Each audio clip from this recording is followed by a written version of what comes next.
اللہ اکبر اللہ اکبر اللہ اکبر اللہ اکبر لا الہ الا اللہ واللہ اکبر واللہ اکبر وللہ الحمد انہ وحدہ صدق وعدہ نصر عبدہ ہزم الاحزاب وحدہ لا الہ الا اللہ ان اللہ وملائکتہ یصلون علی النبی یا ایہا الذین آمنوا صلوا علیہ وسلموا تسلیما اللہم صلی وسلم وبارک علی سیدنا محمد وعلی آلہ واصحابہ وازواجہ وذریتہ اجمعین بقدر حسنہ و نورہ و جمالہ و کمالہ۔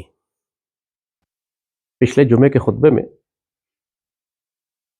آپ کو یہ بات بتائی تھی کہ قرآن پاک میں سورہ توبہ وہ واحد سورت ہے کہ جس سے پہلے اللہ اپنے رحمان اور رحیم ہونے کا ذکر نہیں کرتا۔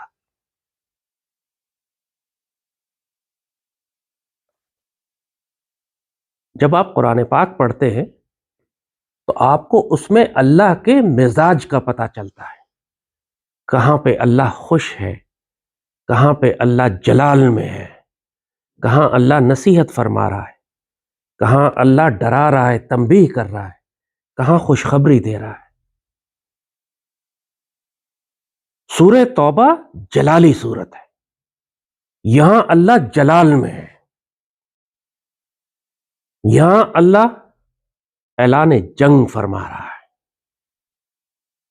اور یہ اعلان جنگ ہے خاص طور پر مشرکوں کے خلاف، بت پرستوں کے خلاف، بتوں کی پوجا کرنے والوں کے خلاف۔ قرآن میں اللہ نے کئی جگہ پر یہود اور نصارہ کے خلاف بھی بات کی ہے، ان کے بھی گناہ، ان کے بھی غلطیاں، کوتاہیاں بیان فرمائی ہیں، لیکن یہ سورہ توبہ خاص طور پر مشرکین کے خلاف ہے، جو شرک کرنے والے ہیں، بتوں کی پوجا کرنے والے ہیں، جو آج روئے زمین پر آپ کو خاص طور پر یہ صرف بھارت کے اندر ملتے ہیں، بھارتی مشرکین۔ اللہ کو جو جلال مشرکین کے خلاف ہے، بت پرستوں کے خلاف ہے، وہی جلال ہندو صہیونیوں کے خلاف ہے جو آج بھارت میں بستے ہیں۔ اور اللہ نے اس صورت میں آپ کو پوری تنبیہ اور نصیحت فرمائی ہے کہ یہ ہندو تمہارے ساتھ کیا کریں گے، یہ مشرک تمہارے ساتھ کیا کریں گے اگر یہ تم پر غلبہ پا لیں، اور اللہ اس کے رسول صلی اللہ علیہ وآلہ وسلم ان کے خلاف اعلان جنگ کرتے ہیں۔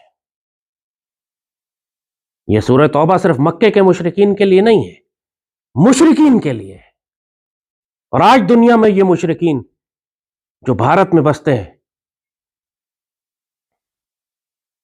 اور ظاہر ہے کہ یہ آیتیں پھر خاص طور پر پاکستان کے مسلمانوں کے لیے اہم ترین ہو جاتی ہیں کہ جن کا براہ راست مقابلہ اور تصادم انہی مشرکین کے ساتھ ہے جن کے خلاف اللہ اعلان جنگ فرما رہا ہے۔ یہ سورہ مبارکہ شروع اس طرح ہوتی ہے، کوئی بسم اللہ الرحمن الرحیم نہیں ہے، اللہ اپنے رحمان اور رحیم ہونے کا ذکر نہیں فرما رہا۔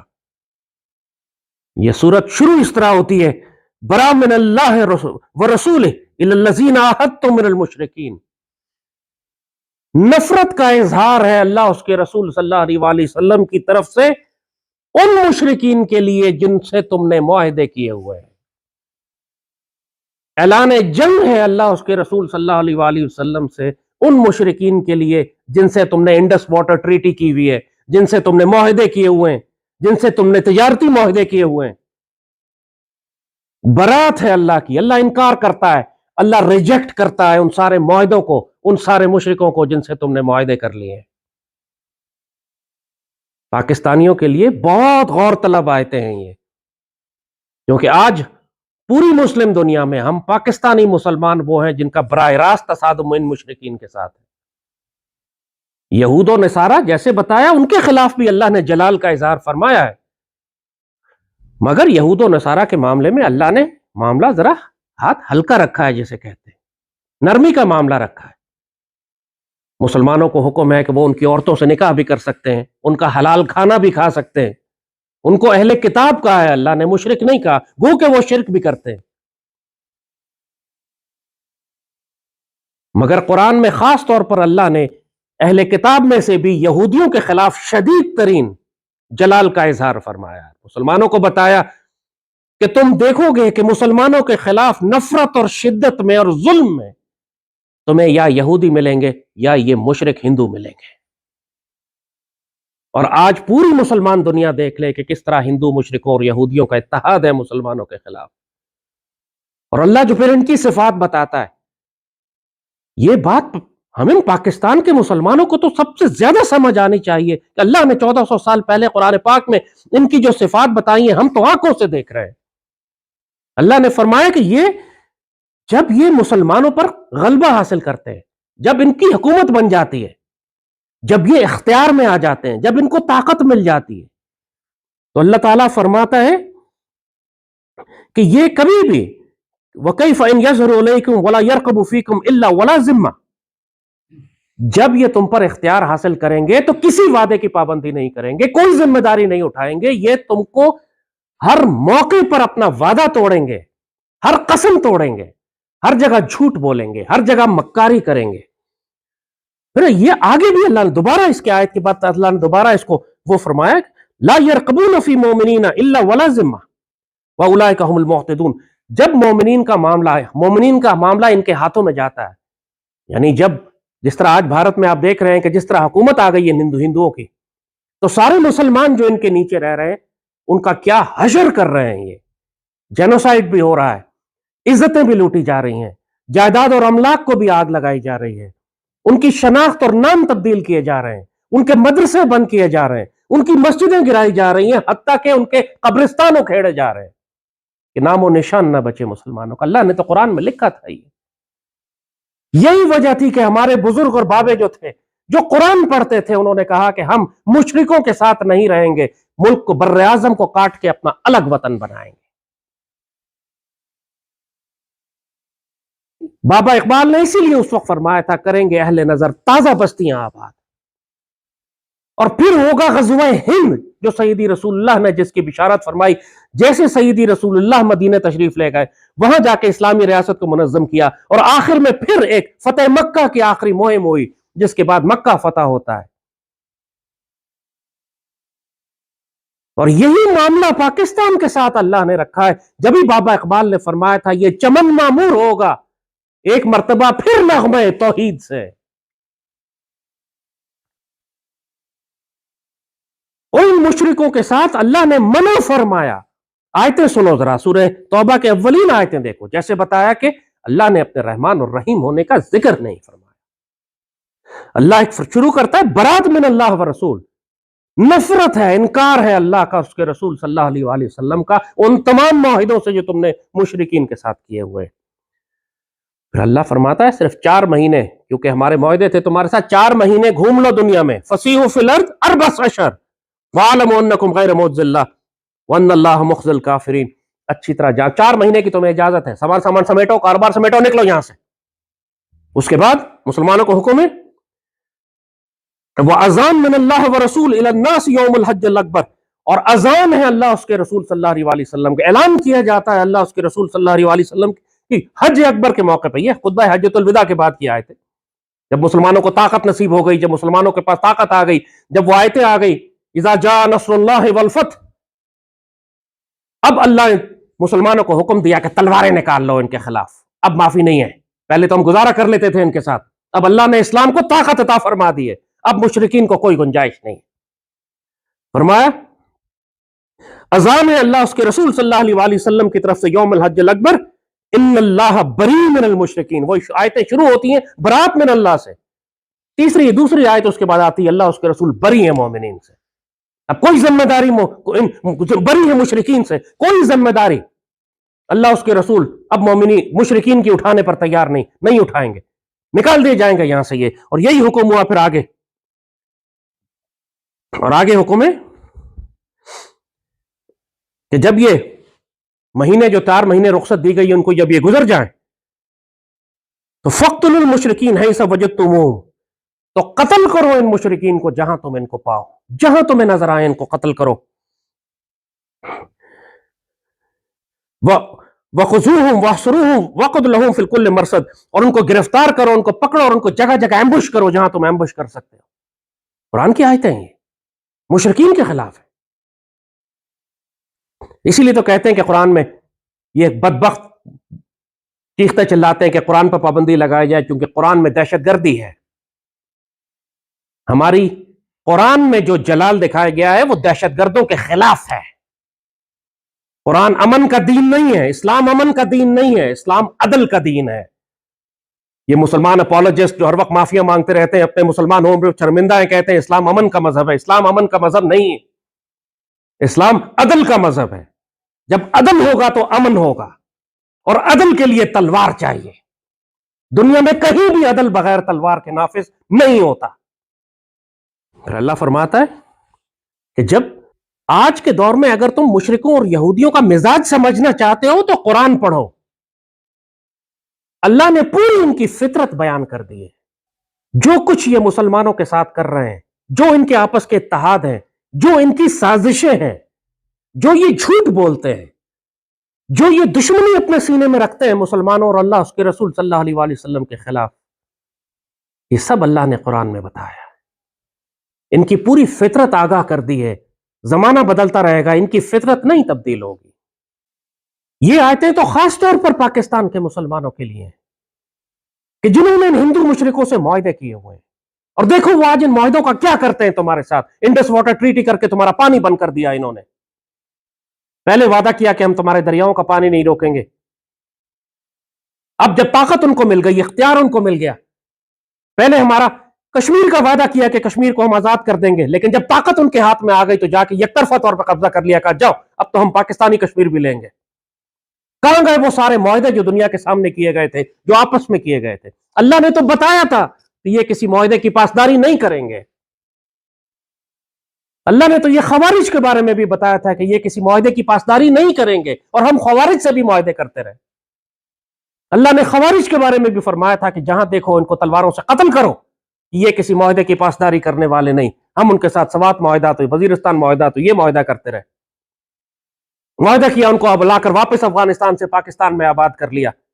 اللہ نے بتایا تھا، سیدی رسول اللہ نے فرمایا تھا کہ یہ اپنے وعدوں کی پابندی کرنے والے نہیں، یہ جہنم کے کتے ہیں. انہی مشرکوں کے بارے میں اللہ اس کے رسول صلی اللہ علیہ وآلہ وسلم نے فرمایا تھا کہ اللہ بری ہے ان سے معاہدے مت کرو. اللہ ان معاہدوں کو نہیں قبول کرتا، نہیں تسلیم کرتا جو تم ان مشرکوں سے کرتے ہو، جبکہ وہ مسلمانوں پر ظلم کر رہے ہو. ہم پاکستانی مسلمانوں نے بہت زیادہ ظلم کر لیا اپنی جانوں پہ. تم پاکستانیوں کو اللہ نے عزت اس لیے دی تھی، اسی لیے الگ ملک الگ کر کے دیا تھا، تمہیں آزاد خطہ زمین پر پیدا کیا تھا کہ تم یہاں قرآن کا نظام نافذ کرو، سیدی رسول اللہ کے حکم کی تعمیل کرو. اس لیے نہیں کیا تھا کہ تم یہاں پہ اپنے معاشرے کے سب سے زیادہ زانی، بدکار، خائن، ناپاک، پلیت اور اللہ اس کے رسول سے جنگ کرنے والے ذلیلوں کو مسلط کرو اپنے سروں پر انگریزوں کے اینگلو سیکسن نظام اور جمہوریت کے ذریعے. اور تم بھی اسی طرح نافرمان بدبخت ہو چکے ہو جس طرح یہ مشرک ہو چکے ہیں. پھر اللہ تمہیں جب ذلیل کرے تو پھر اللہ سے شکایت نہیں کرنا، کیونکہ تمہیں پھر ذلیل کیا جائے گا. جس طرح عربوں کو اللہ یہودیوں کے ہاتھوں ذلیل کر رہا ہے، تم کو مشرکوں کے ہاتھوں ذلیل کرے گا. وہ تمہاری عزتیں اٹھا کے لے جائیں گے جیسے 47 میں اٹھائی تھی، جیسے 71 میں اٹھائی تھی انہوں نے. لیکن تم نے سمجھ کے نہیں دیا. تم ان سے امن کے معاہدے کرتے رہے، امن کی آشا کرتے رہے، 100 ایئر پیس کی پالیسی لکھتے رہے. یہ جانتے بوجھتے دیکھتے تمہیں نظر آ رہا تھا کہ کس طرح وہ تمہارے معاہدوں کا وقت استعمال کرتے ہیں جنگی تیاریاں کرنے کے لیے، تاکہ ہندو راشٹر بنا سکیں، تاکہ اکھنڈ بھارت بنا سکیں، تاکہ مسلمانوں کی شدھی کر سکیں، مسلمانوں کو دوبارہ کافر بنا سکیں، دوبارہ بت پرست بنا سکیں. تم لوگوں نے بہت زیادہ ظلم کر دیا اپنی جانوں کے ساتھ. نہ شکر احسان فراموش، اللہ نے تمہیں آزاد پاک سرزمین دی. ہر خنزیر اٹھ کے کہتا ہے آج ہم پاکستان توڑ دیں گے، ہمیں دیوار سے لگایا جا رہا ہے، ہم یہ صوبہ الگ کر دیں گے، ہم پاکستان کے خلاف بغاوت کریں گے، پاکستان سے جنگ کر کے لیں گے، ہمیں چاہیے آزادی. ان للہ و انا الیہ راجعون. اللہ کی قسم یہ بکواس کرنے والوں کی عورتیں مشرک اور خوارج اٹھا کر لے کے جائیں گے. اس وقت تمہیں توبہ کا موقع نہیں ملے گا. تمہاری عزت کی محافظ یہاں پر اللہ نے پاک فوج رکھی ہے، تمہاری عزتوں کی محافظ ہے. اسی پاک فوج کی تم پشت میں خنجر مار رہے ہو بغیر. تو تمہیں اندازہ ہے کہ یہ ہندو مشرک آئیں گے تو تمہارے ساتھ کیا کریں گے؟ اللہ فرما رہا ہے یہ کسی ذمہ داری اور ذمہ نہیں اٹھائیں گے تمہارا، کسی معاہدے کی پاسداری نہیں کریں گے. ذرا قرآن اٹھا کے پڑھو تو صحیح، سورہ توبہ پڑھو تو صحیح. اللہ ان مشرکوں کا مزاج کیا بتاتا ہے، اللہ کا مزاج دیکھو تو صحیح کہ اللہ کتنے جلال میں ہے ان کے خلاف. اور اللہ تمہارے کسی معاہدے کو قبول نہیں کرتا. اس نے اپنے وہ سارے معاہدے جو تم نے مشرکین کے ساتھ کیے ہیں اللہ نے اس سے برات کا اظہار فرما دیا. سیدی نے جیسے فرمایا تھا حجۃ الوداع پہ، یہ سب جاہلیت کے معاہدے میرے قدموں تلے. جنگ کی تیاری کرو کہ وہ جنگ لے کر آنے والے ہیں تمہارے پاس. یہاں پاکستان میں بے غیرت اور بے شرم غدار منافق بیٹھے جو قوم کو یہ سمجھاتے رہتے ہیں کہ تم بھارت سے لڑ ہی نہیں سکتے، لہذا ہتھیار ڈال دو، لہذا دوبارہ بھارت میں شامل ہو جاؤ، لہذا فوج کا بجٹ کم کرو، فوج کو آدھا کر دو. یہ اسی طرح کے ذلیل لوگ ہیں جو بغداد میں خلیفہ کو نصیحت کرتے تھے کہ ہلاکو خان آ رہا ہے لیکن یہ تو امن کا مرکز ہے، ہمیں فوج کا کیا کرنا ہے. 4 لاکھ فوج تھی بغداد کے پاس، امن اور ثقافت اور محبت اور امن کی آشا کے نام پر اس کو فارغ کر کے گھر بھیج دیا. پھر وہی ہوا جو ہونا تھا کہ خلیفہ کو قالین میں لپیٹ کے تاتاری فوجوں کے نیچے گھسیٹ دیا گیا، اس کی ہڈیوں کا چورا بھی نہیں ملا. اور وہ 15 لاکھ بغدادی پھر ان کے سروں کے مینار بنائے گئے. کیا تم یہ چاہتے ہو کہ مشرک تمہارے ساتھ کریں گے پاکستان میں؟ کیا تم دیکھ نہیں سکے کہ 47 میں اور 71 میں کیا کیا انہوں نے تمہاری عزتوں کے ساتھ؟ آج بھی تمہاری ہزاروں بیٹیاں مشرکوں اور سکھوں کے گھروں میں ہیں. تمہیں شرم اور غیرت نہیں آئی کہ جب وہ تم پر اختیار حاصل کریں گے تو تمہارے ساتھ کیا کریں گے؟ مسلمانوں نے تو 1000 سال حکومت کی بھارت پر، ہم نے تو کبھی تلوار کے زور پر ان کو مسلمان نہیں کیا. کیا کمی تھی؟ مشکل تھا ہمارے لیے کہ ہم 1000 سال حکومت میں ان کو تلوار کے زور پر زبردستی مسلمان نہ کر لیتے. اندلوسیا میں، اسپین میں صرف ان کی حکومت کو آئے 50 سال ہوئے، انہوں نے اسپینش انکوزیشن اور تلوار کے نام پر 1000 سال مسلمانوں نے اسپین پر حکومت کی. اس کے بعد ایک مسلمان اسپین میں نہیں تھا، 400 سال تک اذان نہیں دی گئی وہاں. جب ان کو اختیار ملتا ہے تو وہ یہ کرتے ہیں تمہارے ساتھ. آج جو مودی اور یوگی کو اختیار ملا ہوا ہے وہ کیا کر رہے ہیں بھارت کے 25 کروڑ مسلمانوں کے ساتھ، اور کیا کریں گے؟ پھر تمہارا خیال ہے وہ پاکستان کو چھوڑ دیں گے؟ ان کی ہندو راشٹر کے بعد اکھنڈ بھارت کی باری نہیں آئے گی. وہ تو پہلے ہی اتنی خوفناک انداز میں اپنی فوجیں لے کے تمہاری سرحد پر کھڑے. میں تو حیران ہوں کہ ابھی تک داخل کیوں نہیں ہوئے. دشمن بزدل اور بغیرت ہے، ڈرتا ہے، چاہتا ہے کہ مزید پاکستان میں کوئی انتشار پھیل جائے پھر ہم داخل ہو تاکہ ہمیں مزاحمت نہ کرنی پڑے جیسے مشرقی پاکستان میں ہوا تھا. 1 سال تیاری کرتا رہا. دشمن کی جنگی تیاریاں تمہیں نظر نہیں آ رہی؟ کیا اللہ نے تمہیں مشرکین کے خلاف خبردار نہیں فرمایا تھا؟ تم پاگل ہو گئے ہو؟ امن کی آشا کرتے ہو، 100 سال کا امن کرتے ہو، کیوں نہیں جنگ کی تیاریاں کر رہے؟ کیوں نہیں قوم کو تیار کرتے اس غزوہ ہند کے لیے جس کا آغاز ہونے والا ہے؟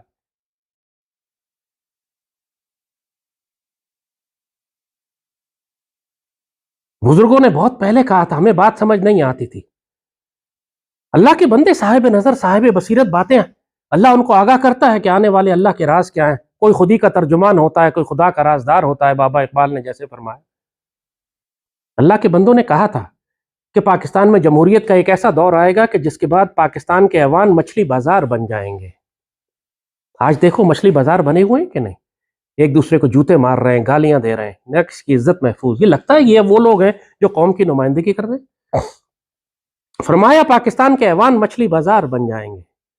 پاکستان میں حکومتیں بڑی تیزی سے بدلیں گی. پاکستان میں قانون نام کی کوئی چیز باقی نہیں بچے گی. اور اس کے بعد 2 کام ہوں گے، ایک بھارت کے ساتھ خوفناک جنگ اور دوسری ڈنڈے والی سرکار. اب پہلے ڈنڈے والی سرکار آتی ہے اور پھر جنگ ہوتی ہے، یہ پہلے جنگ ہوتی ہے اور پھر ڈنڈے والی سرکار ہوتی ہے. اللہ کے راز ہے، وہ بہتر جانتا ہے. مگر اب حقیقت یہ ہے کہ ہم اس مقام پر پہنچ چکے ہیں کہ جب ہمارے ایوان مچھلی بازار بن چکے ہیں، معاشرے کے سب سے ناپاک اور پلیت لوگ حکمران ہیں، اور اللہ کا عذاب اس قوم سے اتنا نزدیک ہے کہ جیسے انسان کے وجود کے ساتھ موت کچھ نہیں پتا کب آ جائے. آنی تو ہے، ٹل تو نہیں سکتی. اللہ نے اگر موقع دیا ہے تم لوگوں کو توبہ کرنے کا یہ اس کا احسان ہے، اس کا مذاق مت اڑاؤ۔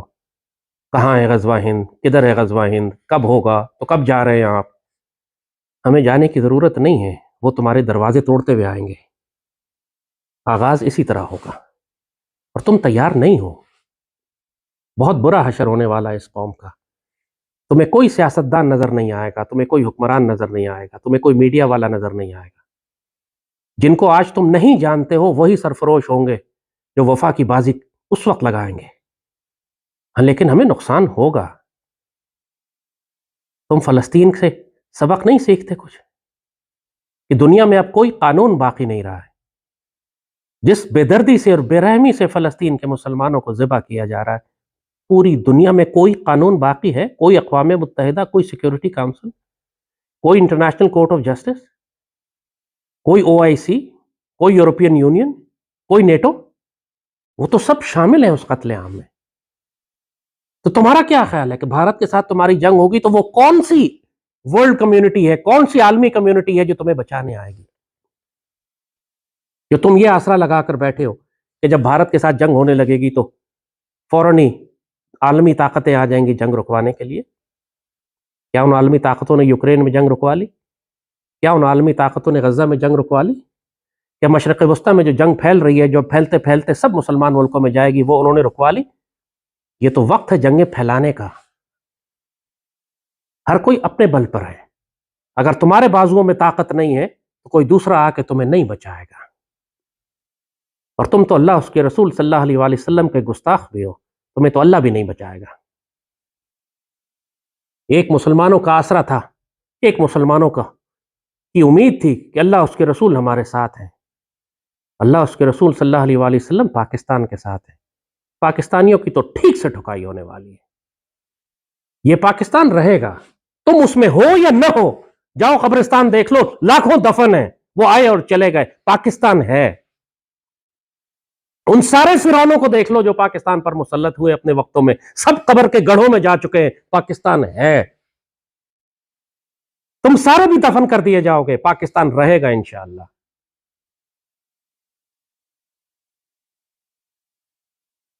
تم لوگوں نے بہت ظلم کر دیا اپنی جانوں سے۔ اب جو ہونے والا ہے وہ بس پوری قوم کو بھگتنا پڑے گا، وہ جو سعیدی نے فرمایا جس کا مفہوم ہے، اور اللہ نے قرآن میں جو آیتیں فرمائی کہ جب وہ فتنہ آئے گا تو صرف ان لوگوں پر نہیں آئے گا تم میں جو ظلم کیا کرتے۔ ہم میں سے ہر شخص کو اپنے حصے کی قربانی، اپنے حصے کی سختی برداشت کرنی پڑے گی۔ اہل فلسطین پر کوئی عذاب تو نہیں آیا ہوا، ان پر تو آزمائش ہے، وہ تو پوری امت کے لیے، پوری کائنات کے لیے آزمائش بن گئے ہیں، ان پر کوئی عذاب نہیں ہے۔ وہ صابر اور شاکر ہیں، اللہ کی رضا پر راضی ہیں، سیدی رسول اللہ کی امت کے محافظ ہیں، مسجد اقصیٰ کے مرابطین ہیں۔ مگر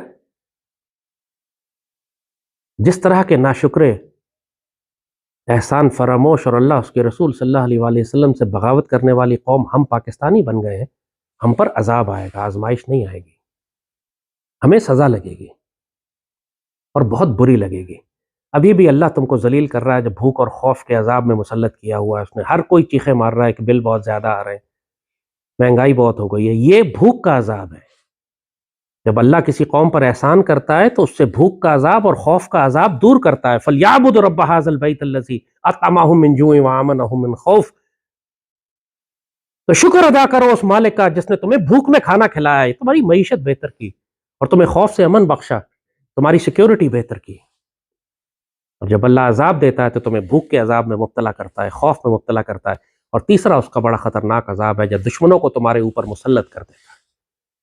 یہ جو بھارت کے مسلمانوں کے ساتھ ہوا ہوا ہے، جو کشمیر کے مسلمانوں کے ساتھ ہوا ہوا ہے، اللہ نے کافروں کو، اور وہ بھی کافروں میں بھی بدترین کافر یعنی مشرکوں کو، ان پر مسلط کر دیا ہے۔